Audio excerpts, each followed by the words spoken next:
They say the startup world is all about disruption. But trust me, when your wife suddenly becomes obsessed with co-working even though her job is fully remote, that kind of disruption hits different. At first, I chalked it up to pandemic leftovers. People missed offices. The banter. The exposed brick. The smell of over-frothed oat milk lattes and overpriced optimism. So when Chelsea started going to that slick little co-working space off South Congress 3 times a week, I didn't flinch. Thought maybe it was her way of shaking off cabin fever. Besides, I worked in an actual office, full-time, full beard, full of guys named Tyler with Patagonia vests and VC connections. So I respected the need for space. But then it got weird. It started with the outfit changes. First week, she wore what I'd call casual ambitious. Yoga pants. Branded startup hoodie. Hair tied in a "I'm just here to check emails" bun. Week 2? Pencil skirts. Button-ups. Lipstick. You presenting something? I asked one morning as she spritzed perfume like she was heading to a gala. She grinned. Nah, just feel better when I dress up. You know how it is. Sure. I knew how it was. I also knew how she used to forget deodorant for 3 days straight when we first started dating. Then came the obsession with mentorship. I don't mean professional coaching or peer feedback loops. I mean full-blown infatuation. There's this guy in the space, he's been mentoring a bunch of us, she said one night as we lay in bed, her eyes lit up like she was describing a cult leader who also made incredible flat whites. His background's insane. He scaled 2 startups by 28, exited 1, and still made time to help others. Like, that's who I want to be. I nodded. Sounds cool. What I didn't say, people who brag about exiting startups usually exit marriages next. It wasn't jealousy. It was instinct. And maybe something darker too. Because the first real spark of suspicion came not from a moment of drama, but from a sticky note. Let me explain. Chelsea had this MacBook Pro that she treated like a religious relic. It was always clean. No crumbs between the keys. No scratches. She'd named it Clarity like it was a character in a novel. And every time I passed her office during one of her mentor Zooms, I noticed the webcam was covered. Not just any cover. A square yellow post-it note, folded 3 times, perfectly symmetrical. You know you can just turn the camera off, right? I said once, leaning in the doorframe. She jumped a little. Laughed. I know. It's just a habit. From when? She blinked. Just feels safer. Privacy, you know? Right. Because the guy mentoring you from 4 feet away in a WeWork clone might hack your camera and watch you yawn. But here's the kicker, the sticky note only ever appeared when she talked to him. Other calls? No problem. She'd Zoom with her sister in full HD. Her manager? No post-it. But if she said she had a check-in with Logan, boom. That little yellow square was back like a flag signaling danger. That's when I started watching the patterns. Tuesdays. Thursdays. Sometimes Saturdays. She'd leave around 8 a.m., return around 6, with just enough smudged mascara to suggest laughter. Or tears. Or both. One night, she came home buzzing. Logan says I should pitch my idea at the next startup mixer, she gushed. He says it's got legs. Like real traction potential. What idea? I asked. She blinked. You know, the social accountability one. I didn't. But I smiled anyway. And that night, while she slept beside me, one hand curled into a fist like a CEO dreaming of unicorn status, I opened her laptop. Not because I wanted to be a cliché. Because I already was. And clichés? They don't blink anymore. She'd cleared her browser history, of course. But one thing caught my eye. An open Google Doc titled Ideation Sessions, Logan and C. I clicked. It was mostly notes. Rambling startup jargon. Something about disrupting human accountability. Buzzwords stacked on buzzwords like a Jenga tower of nonsense. But then I found the comments section. And one comment from Logan read, "Not sure how I feel about telling people yet.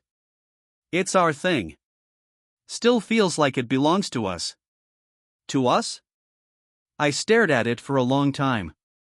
No heart emoji. No babe or sweetie. Just implication. An implication, my friend, is how the smart ones cheat. Not with lipstick on collars or late-night calls. No. They hide it in shared docs and productivity tools. In things that look professional. Plausible. Untouchable. That's when I made a decision. I wasn't going to confront her. Not yet. No screaming match. No asking how could you, like some actor in a soap opera. I was going to build something. Not to win her back. To bury her. Because if she wanted the startup world so badly, the grind, the pitch decks, the launch parties, then I was going to give her one. One she'd never forget. I stayed up that night sketching it out. An app. A parody. A satire. A weapon disguised as innovation. I called it Breaker. A platform where users could upload betrayal stories and rate the cheaters on categories like subtlety, cliché level, and emotional damage. Chelsea was going to be the demo. I just need an audience. A co-working space. A fake pitch deck. And one very public, very strategic invite list. Let's just say, if Logan was such a big fan of accountability, he was about to get a masterclass. The trick to good revenge isn't anger. It's timing. Anger makes you sloppy, shouting in kitchens, sending late-night texts that age like sour milk. But timing? That's power. That's control. That's silence before a punchline that lands like a bomb. I spent the next 2 weeks quietly preparing my pitch, the one Chelsea didn't know was coming. She thought I was pulling long hours at the office, getting prepped for Q3 planning with the other mid-level paper pushers. In truth, I was meeting with an old buddy named Marcus who owed me one, a UX guy who'd been blackballed from 2 startups after blowing the whistle on a culture of mismanagement, which in startup speak means he wasn't willing to take Adderall and lie to investors. "Wait, you're seriously building this," he said the first time I laid it out. "Oh, I'm not building the full thing," I replied. "Just enough to demo." He looked over my napkin sketch of Breaker, a sleek, Tinder-adjacent interface where users could post their cheating stories, tag offenders, and rate them across 5 categories. So like Glassdoor for infidelity? I smiled. Exactly. He leaned back. That's either genius or lawsuit bait. I'm not monetizing it.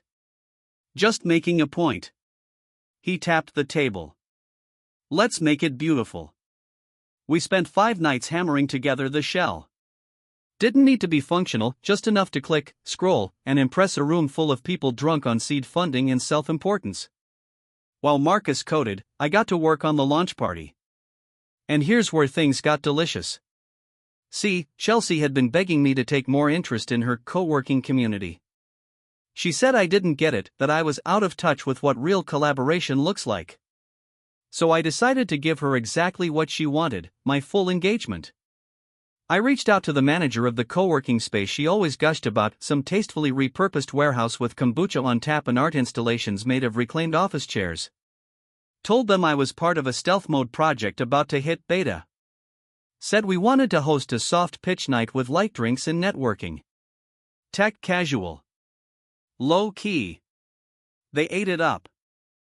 I booked a Thursday evening slot, paid for it with my own card, and designed fake invites through a service Chelsea herself had used for her founder brunch last year. Poetic, right? Invites went out under my pseudonym, Cam D, a name so generically startup it practically wore Allbirds. Subject, beta preview, disrupting digital trust, you're invited. Body. Join us for an exclusive preview of a new product rethinking how trust is built, broken, and, maybe, repaired in the age of digital intimacy.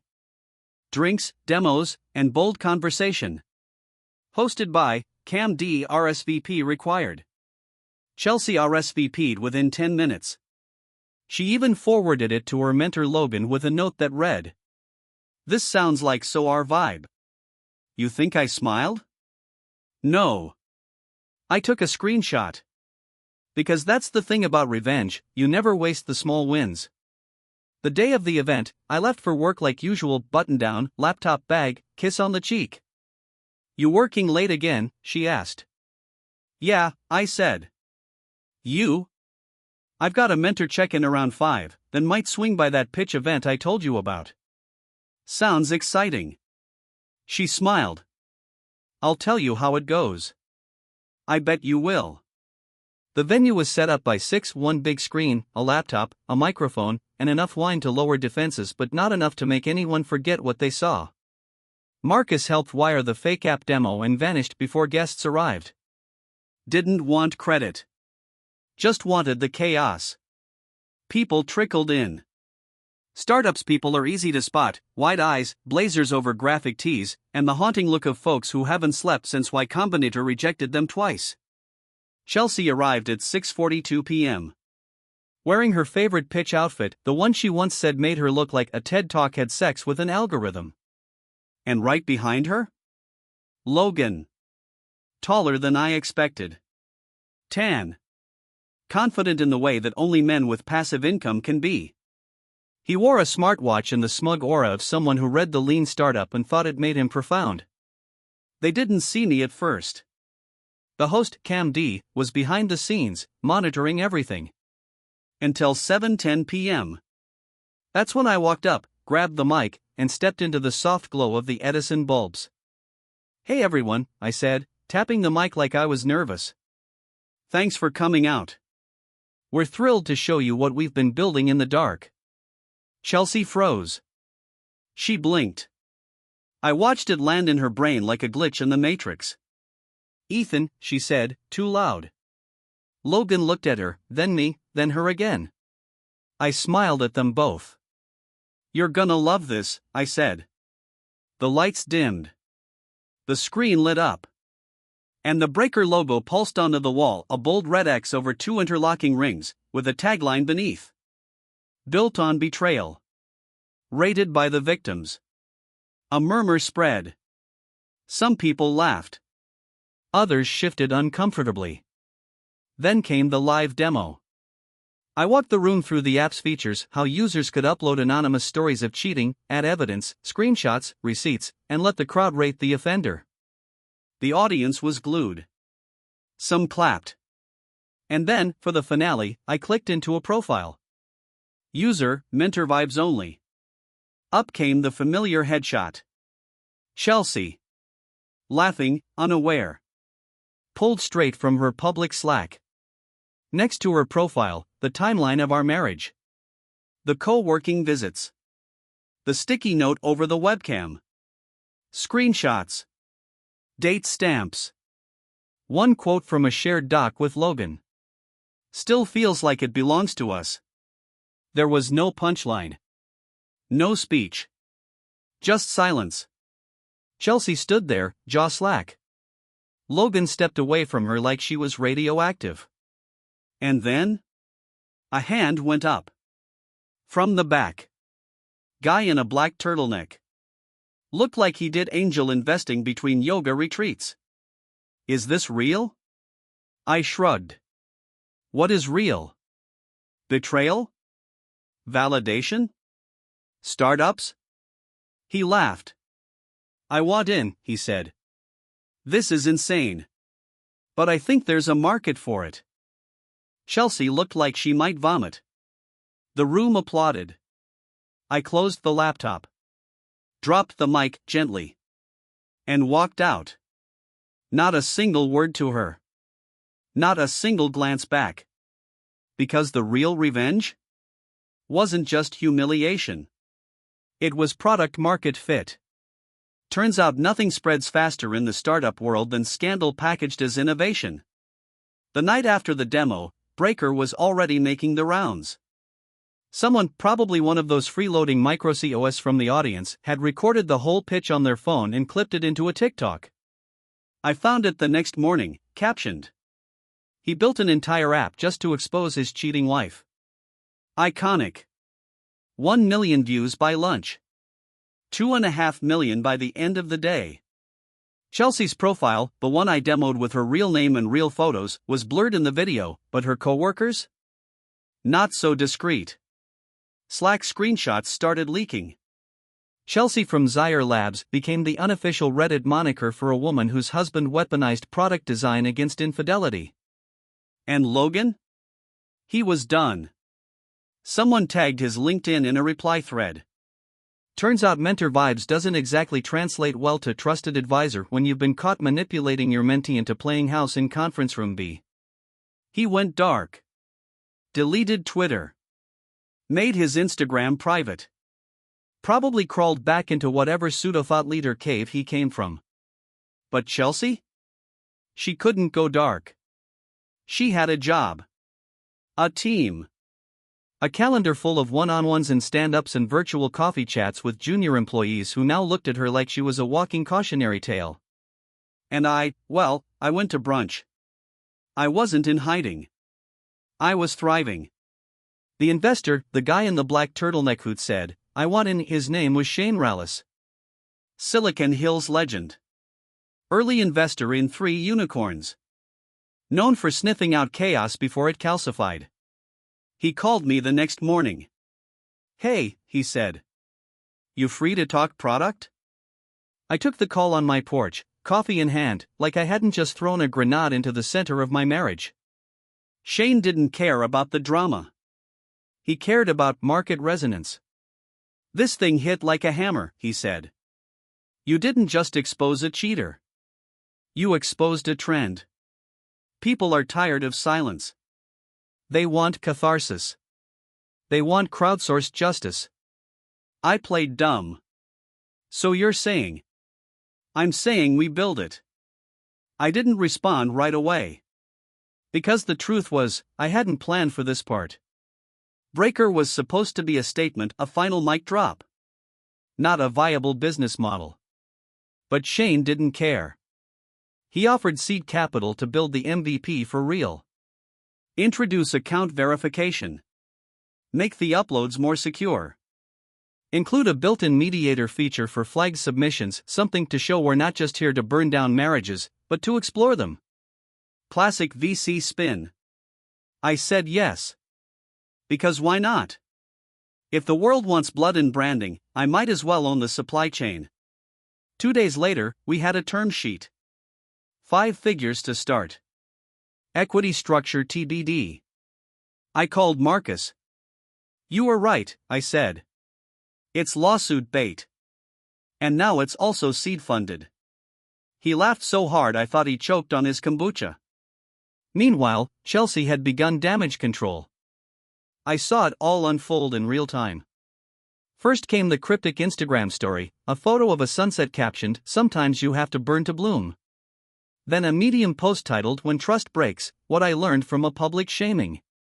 She tried to position herself as the victim. The survivor of a deeply personal trauma weaponized for viral attention. It was the kind of post that ends with, "If my story helps just one other woman." Comments were disabled. Smart. Because Reddit had already dissected it to shreds. Did she really just try to TED Talk her way out of cheating on her husband with her mentor? LMAO, her startup was Infidelity. Bro gave her the 360 feedback she didn't ask for. And my favorite. She said she wanted disruption. He delivered. I didn't reply to any of it. I didn't like or share or subtweet. I stayed quiet. Because silence, used correctly, is louder than any drag. But then, she reached out. An email. Subject line, "Please. One conversation." I almost deleted it. But then I thought, no. She earned this. So I read it. Ethan. I don't know where to begin. I know you don't owe me anything. I know what I did was unforgivable. But I also know what you did wasn't about closure. It was about humiliation. You could have left me. Quietly. But you chose to make a product out of me. I'm not asking for forgiveness. I'm asking for a moment. To talk. Face to face. No pitch decks. No cameras. Just us. Please. I stared at it for a while. Then I forwarded it. To Shane. Product idea, I wrote. Live confrontation module. Beta only. He replied with a thumbs up emoji. But I didn't meet her. Not yet. Instead, I let her sit in the awkward limbo between curiosity and dread, the place where cheaters stew when they realize the person they wronged has options, leverage, and no interest in closure. And I kept building. Breaker 1.0 was scheduled to launch in 30 days. We were already collecting anonymous waitlist signups. Over 50,000 in a week. Marcus was onboarding a small dev team. Shane was talking press strategy. We were in talks with a podcast. Chelsea, meanwhile?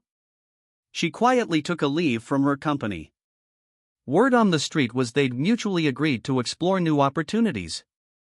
Translation: she got gently pushed out before investors started asking questions about her judgment, ethics, and webcam habits. I didn't smile when I read that. Okay, I did. A little. Because revenge, the kind that actually sticks, isn't just about catching someone in a lie. It's about rewriting the story they thought they controlled. And the best part?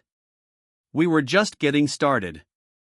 Rebuilding a life post-betrayal is a lot like launching a startup. You cut the dead weight. You repitch your mission. And you sell the story hard, not just to investors or customers, but to yourself. After Chelsea's email, I didn't respond. Not because I didn't have something to say, but because I didn't trust myself not to say it too well. Rage, pity, smugness, they all sound the same when you lace them with self-righteous sarcasm. And I wasn't trying to win the breakup. I was trying to build something. Still, it didn't surprise me when she showed up in person. It was a Tuesday. Mid-morning. I was in the new shared space we'd rented in East Austin, a sleek, brutalist cube of concrete and recycled wood with enough fake greenery to make it look balanced. The breaker team had taken over the back corner near the glass partition, just far enough from the barista stand to keep us off TikTok but close enough to hear the startup bros pitch VCs in voices louder than necessary. Marcus was running code. I was sketching out V2 ideas on a whiteboard, one of which was live reactions from the accused, which would later become very relevant. Then I saw her reflection in the glass. Chelsea. She stood outside the co-working glass divider, in all her founder core glory, soft blazer, black jeans, tortoiseshell glasses. Trying hard to look composed. She clutched a leather folio like she was walking into a TEDx audition. I met her gaze through the glass. She didn't flinch. Neither did I. Marcus looked up from his laptop and mouthed, "Is that?" I nodded. Yup. He smirked. Want me to call security? Let's see what she wants first. I stepped out. Ethan, she said. Chelsea, I replied. You know, your RSVP must have gotten lost. We don't usually allow legacy users. She didn't smile. Not even fake polite. I just want 10 minutes. I've got 5. She followed me to the side hallway, away from the main floor. An exposed brick alley of startup art and reclaimed skateboards. You humiliated me, she said. No. You humiliated yourself. I just curated it. You made an app out of my worst moment. And your most honest one. She took a breath. I know I messed up. I'm not here to excuse it. But I never thought you'd turn our marriage into a product. Neither did I. But it turns out I'm great at monetizing betrayal. Logan manipulated me, she said, her voice smaller now. He saw I was vulnerable. He made me feel like I was finally building something. I raised an eyebrow. You mean besides guilt and hotel points? I'm serious, Ethan. I didn't come here to fight. I came here to say I'm sorry. And there it was. The apology. Hanging in the air like a smoke bomb without a fuse. I studied her face. She meant it. Or thought she did. But apologies only matter if they cost something. And hers? They were still wearing start-up speak cologne. Chelsea, I said calmly, do you know how many people applied to be beta testers for Breaker? She blinked. What? We launched a waitlist. Stories flooded in. People who'd been gaslit, betrayed, abandoned. Your story helped them come forward. You became the face of a movement. She swallowed. That's not what I wanted. Too bad. That's what you built. She stared at the floor. I came because I want to move on, she said. Maybe you don't believe that, but I'm trying.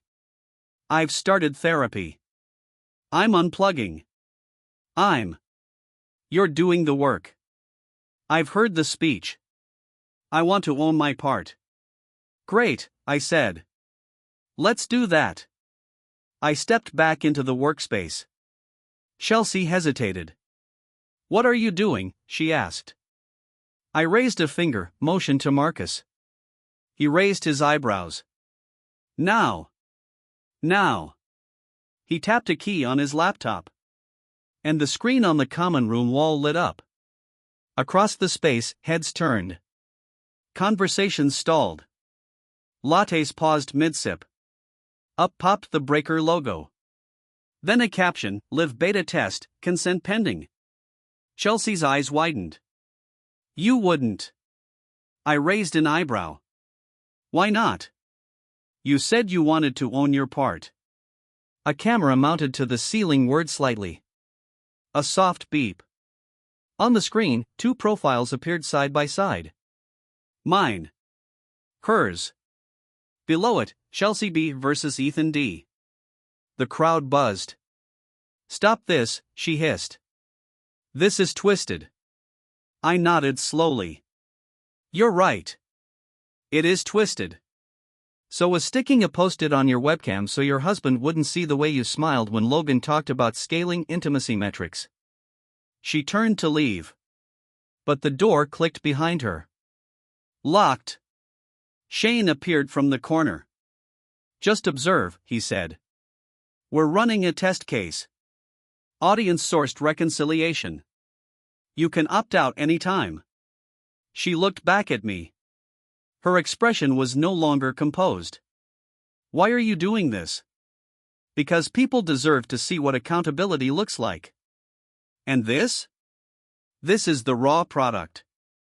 I stepped back. The screen changed. Questions appeared in bold white text. What do you want from this person? What did they take from you? What would closure look like? I didn't speak. The screen split into quadrants, live poll inputs, reaction buttons, a timer ticking down. And then, the audience began responding. Slow at first. A few typed. A few clicked emojis. Then it picked up. Hundreds of people weighing in on our conflict. Voting on whether this apology was sincere. Whether trust could be rebuilt. Whether she deserved a second chance. She looked at me, stunned.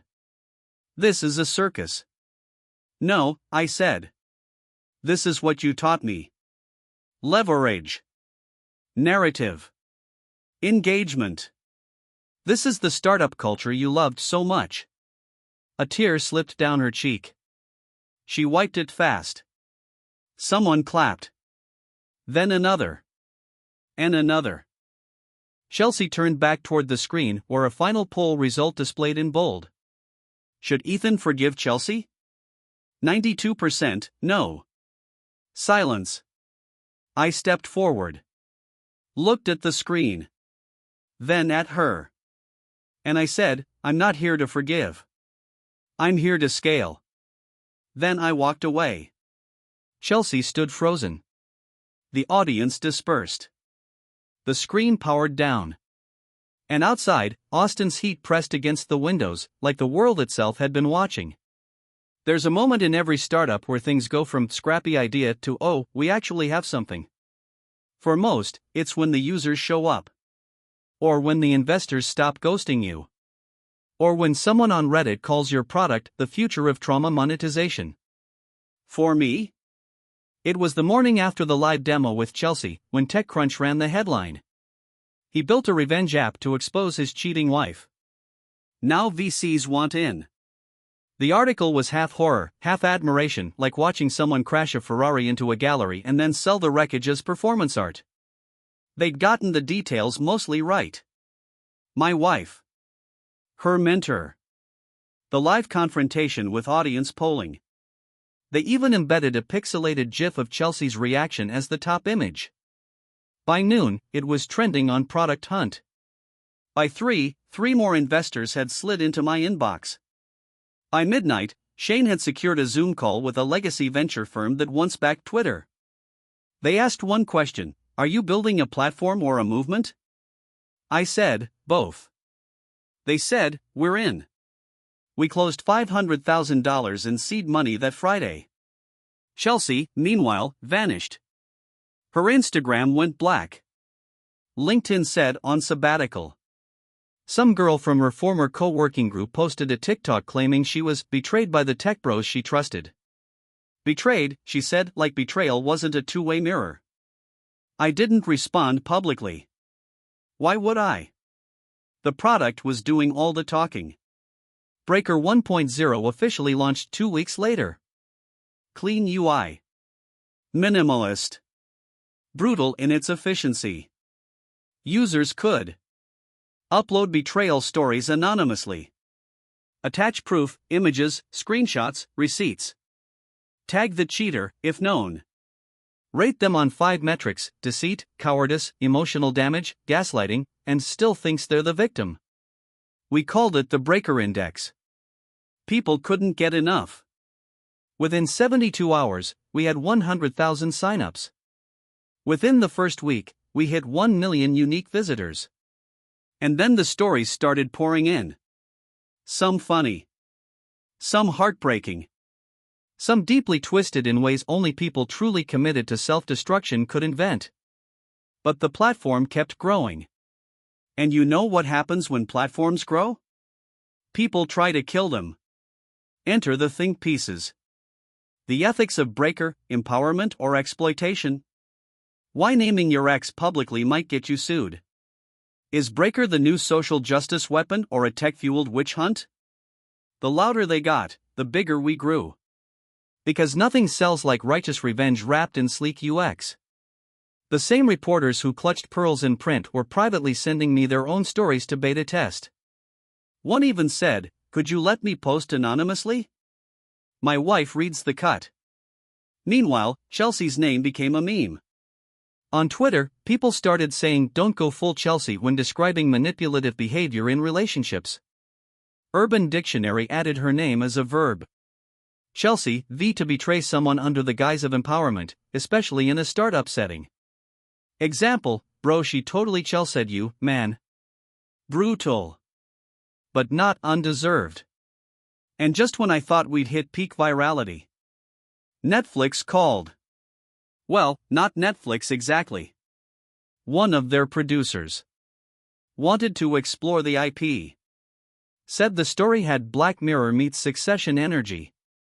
Asked if I'd be open to a scripted limited series. I said, as long as I'm not played by someone who thinks they're too good for the role. We set a meeting. Marcus couldn't stop laughing. Dude, this is beyond revenge. This is legacy.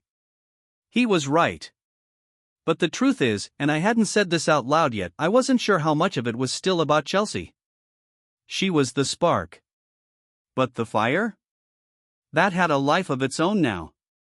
I was fielding calls from media consultants, trauma researchers, and people who sounded way too comfortable monetizing human pain. Shane loved it. He started pitching brand deals. Partnerships with therapy apps. A podcast called The Break Room where guests read anonymous betrayal stories like bedtime horror tales. It was intoxicating. But also unsettling. One night, I stayed late at the office, scrolling through new uploads. Thousands of them. Some detailed. Some blurry. Some clearly false, petty revenge masquerading as justice. We had moderators, of course. Filters. AI-assisted screening. But you can't filter trauma. You can only contain it. Barely. One post caught my eye. No name. No photo. Just a long paragraph. He said he'd only been mentoring her. Turns out he'd been rewriting the story of our marriage while I was still living in it. I thought I was building something real. Turns out I was just a use case. And now everyone's watching me burn in 4K. It had a familiar rhythm. I checked the IP. Austin. Local server. A throwaway email. But the phrasing, use case, mentoring, rewriting the story, it felt personal. Chelsea? It had to be. She'd posted anonymously. On my platform. About me. And you know what? I didn't delete it. I upvoted it. Because at least now, she understood the rules of the game. Everyone's a case study. Everyone's data. And in the age of story-driven tech, your worst moment is your best conversion metric. So yeah, maybe revenge was the starting point. But breaker? That was something else. Something bigger. And as the downloads surged and the pitch decks multiplied and Shane whispered about Series A rounds, I started to wonder. What happens when the man who built a revenge machine becomes the villain in his own app? By the time we hit 10 million users, I started getting recognized in public. Not celebrity recognized. Just that weird second glance thing. A pause when someone looked up from their phone, squinted like they'd seen me somewhere, and then smirked like they just cracked the punchline. Once, in line at Veracruz Tacos, a guy behind me leaned in and said, "Dude. Breaker saved my divorce." I turned, half expecting a wink. Instead, he looked dead serious. She was cheating with her cousin's husband, he whispered. The receipts were all in her iCloud. Breaker helped me organize the story, crowdsource advice, and tank her family's sympathy. Thank you. He patted my shoulder like I'd written the Constitution. And I smiled. But it didn't reach my eyes. Because something was shifting. Not just in public perception, but in me. I'd built the product. Scaled the team.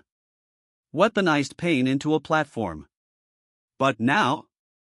Now the platform had teeth. Sharp ones. And it was biting back. It started small. A few flagged stories that looked oddly familiar. Dates, cities, vague references. One account used the phrase startup sadist, a term Chelsea once threw at me in an argument. Then another story surfaced. Same writing style. Same tone. Then another. All clearly about me. Each post from a different account. Different IP.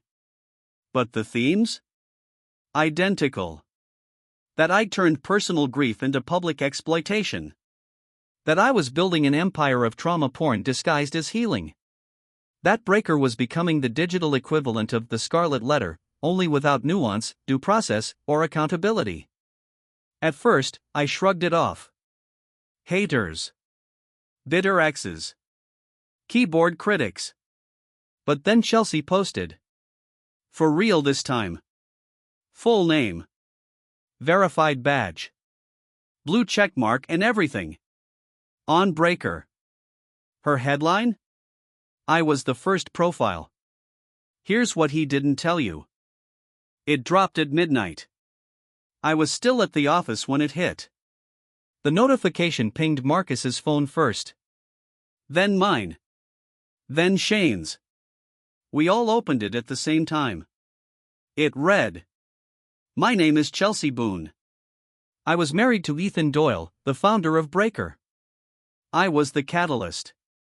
The first case study. The original viral video. And yes, I betrayed him. But what you don't know is what happened after. I tried to apologize.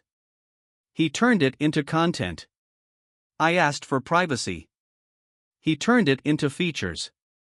At some point, his pain stopped being personal and became public property. He branded it. Monetized it. And in the process, he erased the very empathy he claimed to be restoring. I am not the victim of my affair. I own that. But I am a victim of his machine. Ask yourself, what happens when the storyteller becomes the gatekeeper? How long before your mistakes become his roadmap? Mic drop. I stared at the screen, jaw tight. Marcus didn't say anything. Neither did Shane. Because they knew. This wasn't just a post. This was a reckoning. The next morning, the backlash began. Breaker's founder faces accusations of exploiting trauma for profit, The Verge. From betrayed husband to emotional grifter? Vice. Chelsea's post shakes Breaker's ethics foundation, NPR Tech. Twitter turned on me overnight. Breaker is just Black Mirror with a startup budget. Maybe Chelsea was wrong. But Ethan's empire feels way more dangerous. Even my allies went quiet. Shane suggested we ride the storm. Marcus said we should issue a statement. I said nothing. Because for the first time since this started, I wasn't sure what I wanted. I scrolled through comments. One stuck out. It said, "Revenge is addictive. But eventually, you run out of enemies." Then what? That hit me. Because they were right.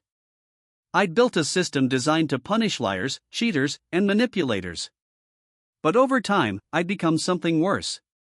An arbiter. A judge, jury, and monetization strategy for heartbreak. And now, the world was holding me accountable. So I did something unexpected. I uploaded my own story. Anonymous. Unverified. But honest. The title? What happens when you win revenge but lose yourself? I wrote about Chelsea. The hurt. The lies. The humiliation. But I also wrote about what came next. The fame. The funding. The dopamine of building something people couldn't look away from. And how somewhere in that growth curve, I stopped feeling the thing that started all this pain. I ended it like this. We say revenge heals. But what if it just hardens? What if the real betrayal wasn't hers, but mine? I posted it at 3:12 a.m. By sunrise, it had 60,000 upvotes. People didn't know it was me. At least not at first. But they knew it was real. And that mattered more. Weeks passed. The storm settled.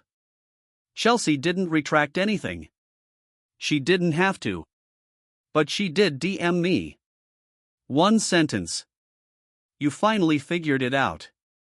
I didn't reply. Because closure doesn't always come in words. Sometimes it comes in realizing your own flaws. In letting go of the myth that revenge will fix what was broken. That it will erase the parts of you didn't want exposed. We kept Breaker live. But we changed it. More safeguards. Real-time moderation. No public profiles without dual consent. And one new feature. Reflection mode. Where the accused can tell their side. Unfiltered. Anonymous. A chance to reclaim humanity in a system built on exposure. Users loved it. Investors tolerated it. And me? I finally slept. Not because I forgave Chelsea. But because I'd finally stopped trying to punish her into making sense of my own damage. In the end, Breaker wasn't about justice. It was about storytelling.